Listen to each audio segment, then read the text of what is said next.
Hot property.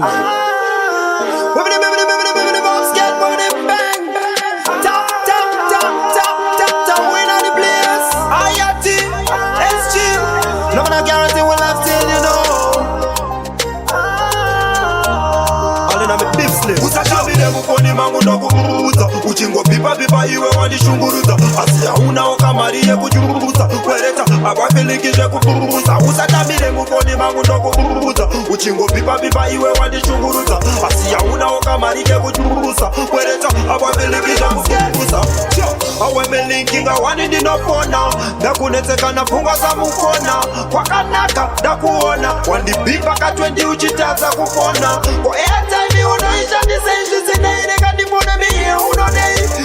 kanditi ndinana maidei rastasvika umboone kuti ndiri kukuyatamire mukoni mangu ndokuburuza uchingo pipa pipa iwe wanishunguruza asi haunawo kamari yekuchuruza kwereta abafilikishe kuburuza usatamire mukoni mangu ndokuburuza uchingo pipa pipa iwe wanishunguruza asi haunawo kamari yekuchuruza kwereta abafilikishe kuburuza.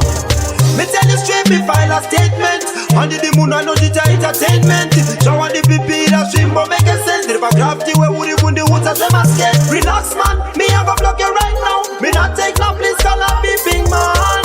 Can't believe the last time me see them and me have to tell them, careful when you make a decision. Usatamile mukoni mangu ndokuburuza uchingo pipa pipa iwe wanishunguruza asi hauna kamari yekuchuruza kwereta abafilikishe kuburuza usatamile mukoni mangu ndokuburuza uchingo pipa pipa iwe wanishunguruza asi hauna kamari yekuchuruza kwereta abafilikishe kuburuza awe melinkinga wani ndinofona ndakunetseka na funga za mukona kwakanaka ndakuona wandibipa ka 20 uchitaza kufona kwa airtime unoisha ndisenshi sineireka ndimune miye unodei kupa kanditi ndinana maidei rastasvika umboone kuti ndiri kukuyatamire mukoni mangu ndokuburuza uchingo pipa pipa iwe wanishunguruza asi haunawo kamari yekuchuruza kwereta abafilikishe kuburuza usatamire mukoni mangu ndokuburuza uchingo pipa pipa iwe wanishunguruza asi haunawo kamari yekuchuruza kwereta abafilikishe kuburuza usatamire mukoni mangu ndokuburuza